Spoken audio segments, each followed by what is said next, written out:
Hello, this is Jodi Ginsberg of Ginsberg Law Offices. Today I'm going to speak with you about office workers and carpal tunnel syndrome. Many of my clients who work in offices and have done so for many years or for a short period of time, unfortunately are diagnosed with carpal tunnel syndrome.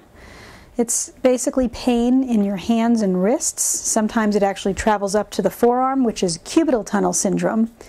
And typically it comes about from repetitive motion. So those of you who work in offices doing secretarial work, data entry, or any type of repetitive motion tend to suffer from this swelling in that carpal tunnel area of your wrist.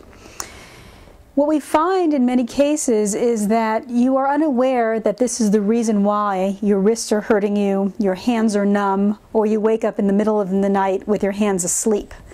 And so what many folks do is they don't realize it's a work-related injury. They don't report it to their supervisor within 30 days of the, quote, date of accident. And that's a hard thing to know when you have a repetitive motion injury. Well, when did this really happen? What is the first date of my injury? And that's something we can talk about a little bit later. But the fact of the matter is most people wind up going to their own personal doctors. They don't always report the injury timely, and wind up finding out a month to 3 months after their date of accident, as it were, that they actually have a work-related injury from the repetitive motion type of tasks that they do in their office.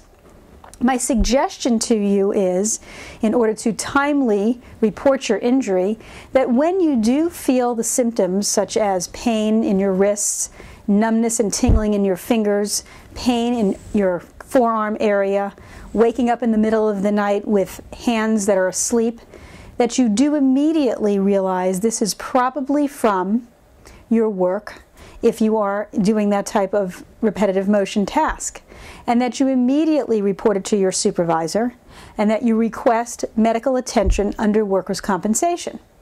Now, of course, many of you will find that your supervisors don't want to hear you.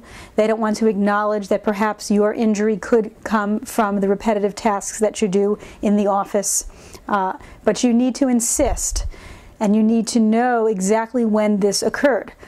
The law says that you must report your injury within 30 days of your date of accident. As I said, it's hard to know, in light of the fact that you might have a repetitive motion injury, exactly when that injury occurred. It's very easy to know if you happen to be climbing a ladder and fall off the ladder on a particular day when you hurt yourself. It's very easy to know if you're unloading trucks and you blow out your back exactly when that happened. Repetitive motion injuries tend to be a little bit more difficult to pinpoint.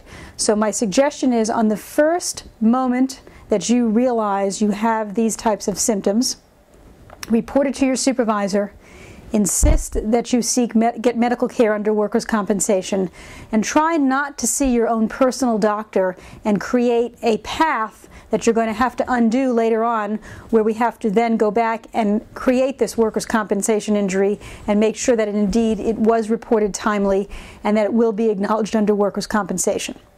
Thank you.